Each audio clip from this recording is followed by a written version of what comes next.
존 백선, 낭독 요정, 코미디언 권진영 씨 나오셨습니다. 안녕하세요, 권진영입니다. 그리고 EBS 26기 전속 이상준, 이보영 성우 나오셨습니다. 안녕하세요. 맑다. EBS 26기 전속성우 이보영입니다. 제가 뭐 했었어야죠. 얘기를 왜 안 해요? 타이밍이 안 맞았네. 권진영 씨 네네. 진행 잘하시던데요. 아 무슨 소리예요 지금? 저 없을 때. 저 포커페이스 못 한다고 지금 모니터에 계속 포커페이스 하시고요. 계속 이런 게 써져. 정신 차려야 돼 이러면서 했는데. 지난주에 사실 제가 좀 이제 몸이 안 좋아서 네. 병상에서 들었는데 네. 이 병상에서 들으니까 북카페가 진짜 좋더라고요. 위로가 되죠. 예, 맞아요. 위로가 야, 되고 진짜. 정신적으로 힐링이 되고. 저도 좋아하는 프로예요. 개인적으로. 그리고 우리 성우분들과 함께 진행한 어린 왕자도 참 네. 그때 아, 재밌었어요. 너무 정말 재밌었어요. 감동적이었습니다. 네. 울 뻔했어요. 우리 성우분들이 계속 자주 나와주셨으면 좋겠어요. 네, 네. 자주 불러주세요. 불러주셔서 감사합니다. 꼭이에요. 오늘 우리가 함께 읽을 작품은 막심 고리키의 어머니입니다. 그간의 분위기와는 조금 다를 수도 있고요. 네. 예. 어떤 생각이 떠오르나요? 어머니 하면은 한 단어나 한 문장으로 한번 얘기해 보시죠. G.O.D의 어머니요. 어릴 적부터 우리 집은 가난했었고, 가난했었고 남들 다는 외식 외식 한번 한 적이 없었고 짜장면. 일태 나가신 어머님 집에 없으면 언제나 혼자서 끓여 먹었던 라면. 예, 이거 두 분 모르실 수도 있어요. 슬플 것 같아. 이거 모를 수도 모르죠. 알긴 이거는 아는데, 그래요. 네. 알죠? 네. 알아요. 워낙 유명해서. 그럼요. 어머니 하면 상준 씨는 뭐가 떠오르십니까? 저는 교육이라는 말이 떠오르네요. 왜요? 무엇보다 교육에 가장 어, 좀 신경을 많이 쓰시는 분이 좀 어머니이신 것 같아서. 그렇구나. 예, 저희 어머니도 그러셨고. 교육에 굉장히 신경을 많이 쓰셨고. 네, 저도 교육. 교육 때문에 이렇게 서울까지도 올라오셨거든요. 저는 저희 어머니가 하신 말씀이 정말 막 키운 거 치곤 잘 컸어. 이런 말씀을 하시더라고요. 사랑해요, 어머니. 진짜. 보영 씨는 저는 희생이라고 생각합니다. 희생, 와, 교육. 받는 거 없이 이렇게 네. 무조건 맞아. 줄 수 있는 그런 사랑. 수호천사 그러니까 같아요. 여러분이 권지영 씨가 얼마나 독특한 개그우먼인지 아시겠죠? 네? 보통 어머니 하면 뭐 희생, 봉사, 교육 이런 거. 막히는 거 지금 잘 컸어. 막히는 거 치고. 그런 얘기하면 또 엄마가 이래. 어이. 내가 천지 없다고 키웠어. 무슨 소리야 그게 또 막 이러죠. 저희 어머니 좀 웃기거든요. 그 DNA를 물려받으신 것 같은 느낌도 맞습니다. 듭니다. 네. 근데 자 오늘부터 읽을 작품은 이제 막심 고리키의 어머니인데 러시아 문학 작품. 이야 이게 또 이름이 괴롭죠. 과속방지턱이에요. 이름이 어머니의 이름 네. 펠라기아 닐로브나 네. 사람입니다. 멜로구나. 네. 그리고 아들의 이름이 파벨 블라소프. 그리고 파벨의 아버지 이름이 미하엘 블라소프. 또 중요한 거는 이제 러시아 고전이나 러시아 문학 작품을 읽으실 때 한 네. 사람의 이름이 하나가 아니라 여러 개입니다. 뭐 이렇게 길어요? 예를 들면 파벨 네. 블라소프의 또 다른 이름은 뭐 파샤 뭐 이런 식으로도 네, 나오고 네. 뭐 하긴 여러 개 이름이 나오기 때문에 헷갈리더라고요. 이 이름이 이 사람 이름인지 저 사람 이름인지 그것을 잘 따져가면서 읽어야 됩니다. 맞습니다. 자 그럼 막심 고르키의 어머니 한번 들어가 보도록 하죠. 작품의 배경이 되는 공장 마을과 비참한 노동자들의 삶을 묘사하는 것으로 작품은 시작합니다.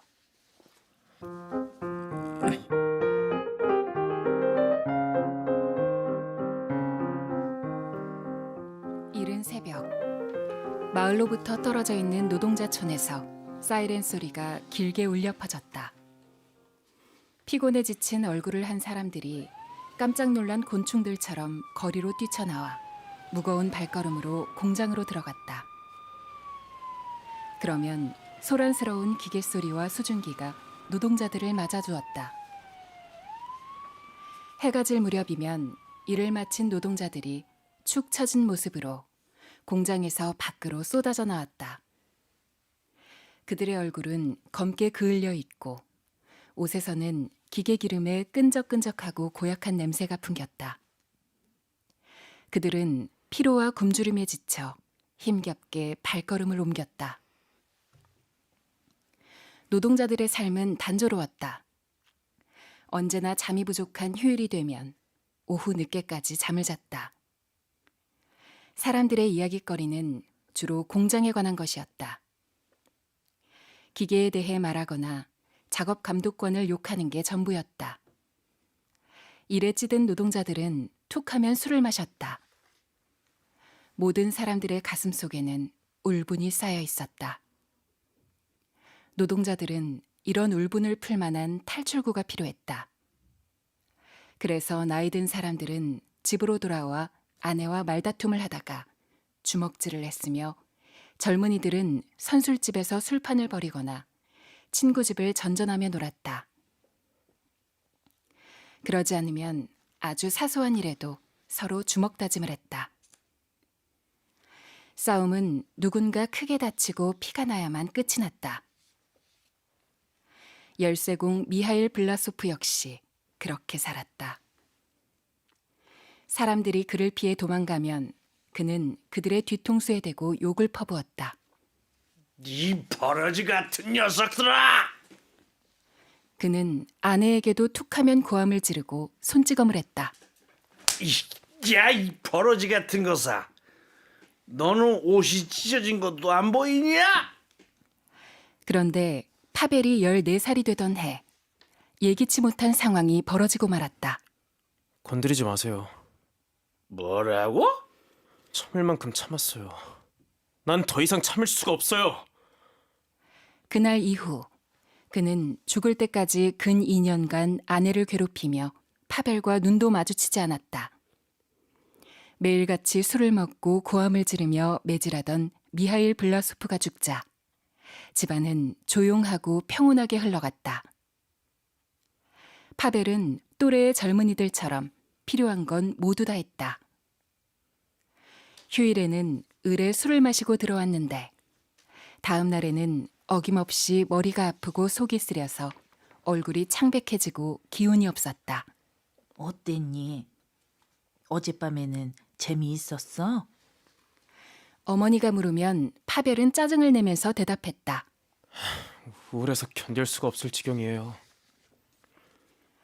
그런데 언제부터인가 파벨이 달라지기 시작했다. 파벨은 지각을 한다거나 벌금을 무는 일 없이 묵묵히 일했다. 그는 성실한 태도로 일했으나 그의 커다란 두 눈은 언제나 불만에 가득 차 있었다. 그는 공장 사람들과 다른 행동을 하기 시작했다. 파티에 참석하는 횟수도 점점 줄어들었으며 술도 마시지 않았다. 언제부턴가 그는 어머니에게 깍듯이 존칭어를 써서 말하고 부를 때도 어머니라고 불렀다.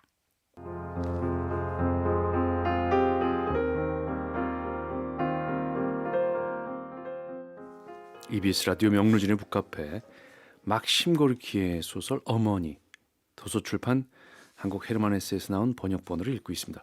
낭독 요정 코미디언 권진영 씨, EBS 전속 성우 이보영, 이상준 성우와 함께 한국 헤르만 헤세에서 나온 막심 고르키의 어머니 읽고 있습니다. 아버지의 사망 이후 파벨이 조금씩 달라진다고 말씀드렸죠. 술을 마시는 대신 책을 읽고 있습니다. 역시 책 속에 길이 있는 걸까요? 또 어머니에게 깍듯이 존댓말을 하면서 어머니라고 부르죠. 자, 반가운 일이지만 사람이 너무 변하면 주변 사람들은 당황하기 마련이죠. 어머니인 펠라게야 닐로보나도 마찬가지였습니다.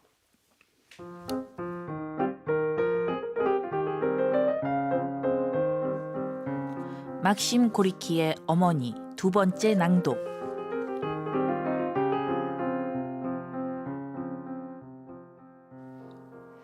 어머니는 파벨이 공장에 다니는 다른 청년들을 닮지 않아 좋았지만 한편으로는 왠지 두려웠다. 어머니는 걱정이 되었다. 저 애는 왜 보통 애들과 하는 짓이 다를까? 나이에 맞지도 않겠시리? 어느 날 저녁, 파벨이 창문 커튼을 내리고 구석에 앉아 책을 읽기 시작했다.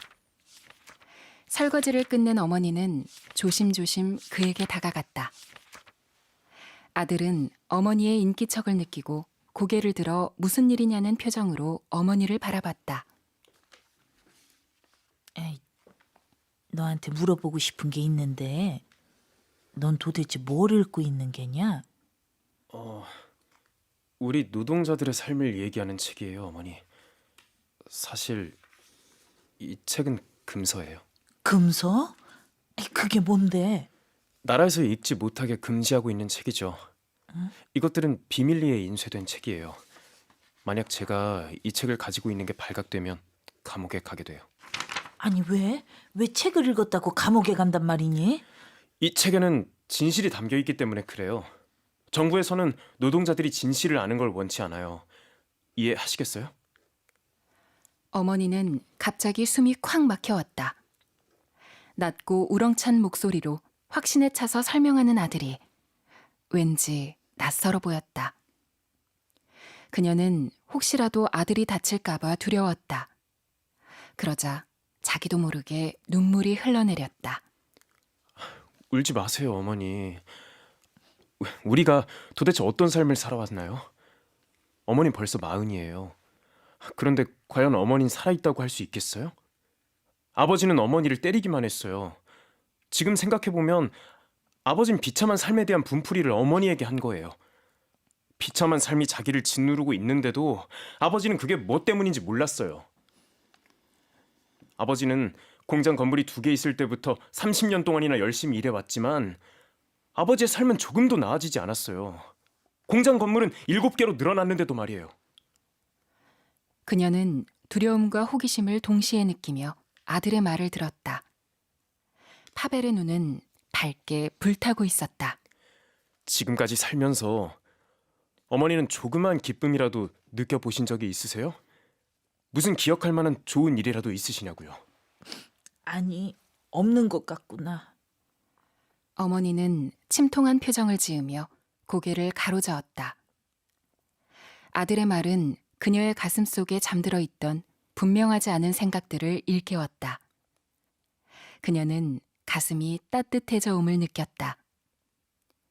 지금까지 그녀의 삶을 이해하고 위로해준 사람은 거의 없었다.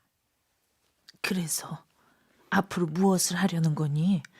우선 공부를 하고 난 다음에 사람들을 가르치겠어요. 우리 같은 노동자들은 배워야 돼요. 우리는 알아야만 해요.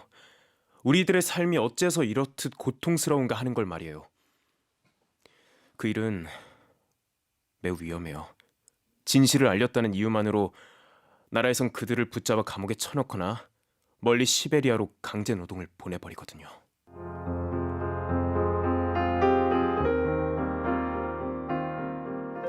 막심 고르키의 어머니입니다. 100년 전에 나온 소설이지만 어머니 나이가 40이에요. 어머님 벌써 40이에요. 근데 왜 뜨끔하지? 아니 나도 40인데. 그런데 이 소설에서는 굉장히 어머니를 노인처럼 묘사하고 있죠. 그러니까요.